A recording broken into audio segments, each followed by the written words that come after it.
All right, ready? Is it ready to come off? Yep. Push.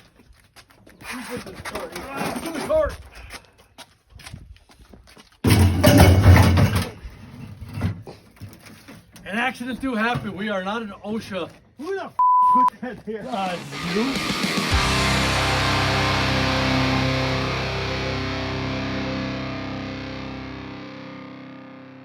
Everything's got a little coat of rust on it, man. Right.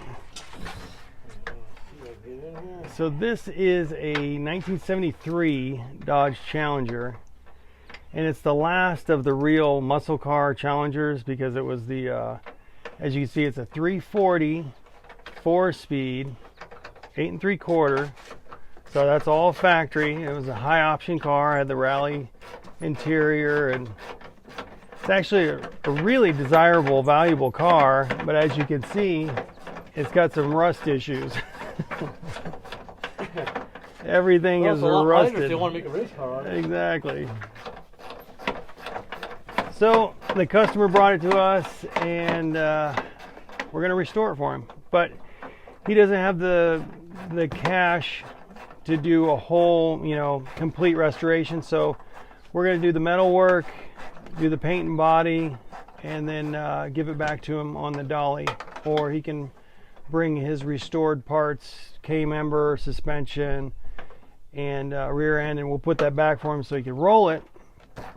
But yeah, so we're going to do the metal work and the paint work. So as you can see, all of this car, and it came from Florida, and it rotted out in the weirdest places. I mean, if you look at the rear end housing and everything, it's still got the original markings on it. It looks beautiful. But look at this. It's gone. Where'd it go? Oh, there. Oh, here it is. There it is. So, with these E-bodies, the Unibody construction, we just disassemble everything and buy some new AMD metal. It's as good as new. I mean, we could save this car. 20 years ago, they didn't make enough parts to save these cars. You'd have to get a donor car and then tear that one apart to make this one good, so you'd have to sacrifice another one to build another one, kind of thing. There's really no such thing as a total, because you could buy everything. It just depends on how big your wallet is. Yeah, well, AMD, they make their stuff in Taiwan, so it's really cheap now compared to if they made it here. But, well, that's just, they make it in Taiwan, but the tooling was actually made right here in America by AMD. That's why they have the best tooling. Even though everything's always made overseas, everyone has their own tooling. AMD by far has the best tooling. Yeah. But they save money by having it built in Taiwan. This is really tight. Really tight. That's because of... Okay, I don't need the box end. 19 millimeter. 19 millimeter. 14 millimeter.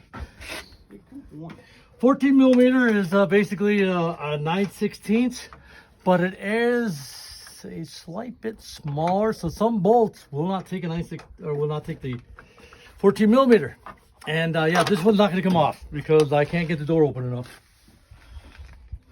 And now you do have these bolts here if you want to take the frame. You have one here and one here. But there's 2 bolts on the inside where you have to take the panel off to get to it. Yeah. And so that's a lot more we gotta do. This way here, we'll drop this, put the cage underneath the front end. When we drop the K-member, we can wheel it out. I can open the door a little bit more and then I can get that off. And Dave, the owner of this car, he took his high school sweetheart, went to prom, produced their children in the back seat. And he was also born in 1973. So that's why this is really an awesome car for him.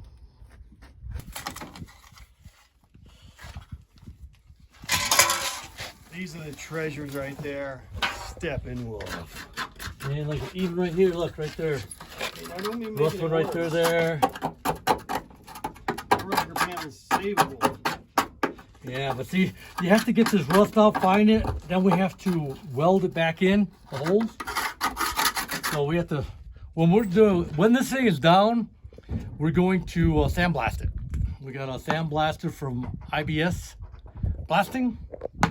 So when we get that, it should be in today.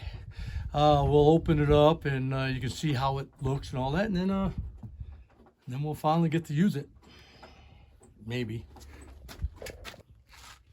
Also, another thing, when you turn these down, a lot of these bolts are specialty bolts, specialty screws. We try to replace what we can. We buy them, but some you can't. So always keep your screws. A lot of times we'll put them in a bag and we'll label where they came from so they don't get mixed up. Ordered all these new parts, and a lot of them, I guess because of the pandemic, a lot of them are on back order. So yeah, so this isn't going to be done right away. We got to wait for the parts. Once we get the parts all in and everything is sandblasted, then we start to put it back together. Like I said, right now we're waiting. I've got a GTO header that I ordered, and God, that was 8 months ago. Still hasn't come in. So they told us that this stuff hopefully will be 6 to 9 weeks, maybe a little longer. Hopefully that's all it'll be.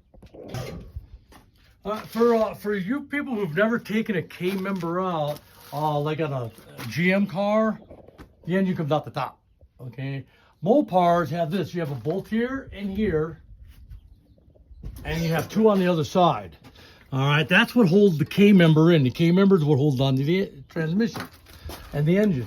And then what you do is disconnect your brake lines, take out your torsion bars right here. So you slide those back, and then we have the transmission mount, and then of course all your wiring and lines, and it's ready to pull. So we've already taken out most of these bolts. We're going to drop this.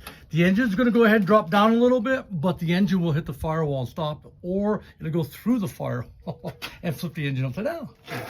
So when when this car was being built and going down the assembly line, the way they installed this was they dropped this car onto the K member. The whole engine, everything was all assembled. The suspension, it was just hanging free, and then they would push it up or drop the car down onto it, bolt it up, and bam. It was really a great idea. I mean, Chrysler with the unibody construction, all that thing, I think they were so far beyond in the time. You got to hold the, there you go. Yeah, I kind of wish I could do this to my my Chevelles and GTOs. It'd be so much nicer. Get all this all done and ready, and then you just put it right into the car. Well, I think the GMs, when they came down the assembly line, they dropped the bodies on the frames, which were well, they all did, completed. and that's the thing too. You got to remember, this does not have a solid frame.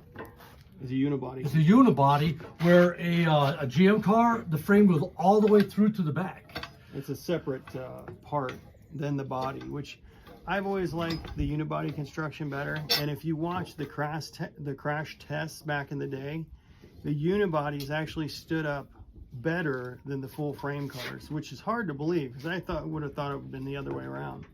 But no, not even close. Like they show this 59 or 60 Impala smashing into this unibody car,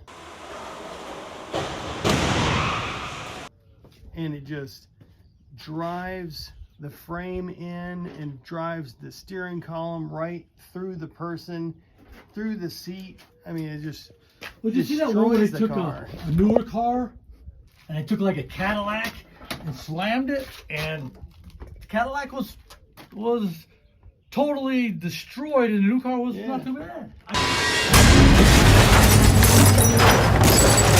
You could probably pull the dent out and drive it. All right, not quite that, but I once did a Mercedes-Benz commercial.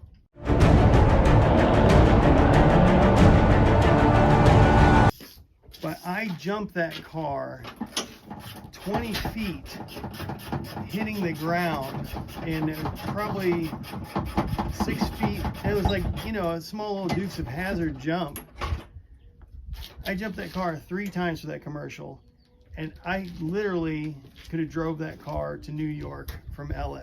I bet you anything it would have made it. And it was junked. Like you would have done that same thing to this E-body or old Chevelle. You'd probably knock the wheels off of it. Oh, hey, this oil filter is an STP. Ooh. White and red STP, not red and blue. Oh, we're keeping Which that I've never for seen. sure. I've never That's seen a vintage, white baby.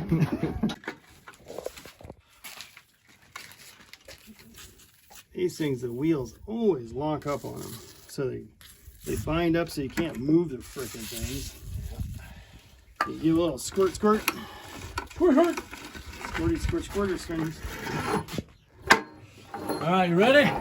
Yeah, they're- Fire in the hole! Watch out! Watch out. OSHA, OSHA.